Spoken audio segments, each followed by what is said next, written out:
Sorry, I need my emotional support bucket hat, otherwise I'll cry. I sort of know who that is. It's my first time reading. This is new shit. And I wish Megan was here because this was actually something that I wrote inspired by her. It was something we were talking about a while ago about... Oh my gosh, please. It was something we were talking about where your parents have this idea of who you're going to be, and then you actually become yourself. It's called The Garden. My parents created a rose garden. It was beautiful, elegant, pleasing to others, especially my parents.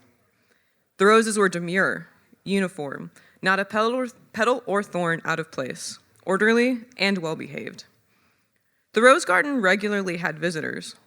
The admirers would comment and recognize how perfect my parents were at raising and caring for this garden. Look how beautiful it is, how it adds so much value to your yard and home. You must have put in so much work to get this garden to where it is today. Work indeed. The garden was on a rigid watering schedule, an aggressive pruning schedule to maintain its appearance. It was watered 3 times a week, no more, no less. And the moment a stem, leaf, or flower showed signs of rot, it was ruthlessly snipped away. It was almost a full-time job hovering over this garden to make sure it stayed valuable. God forbid the garden stepped out of line. Can you imagine how poorly that would reflect on the couple? But over time, the garden did have problems. Weeds grew inexplicably. Roses faded and died without reason, and admirers no longer came to visit.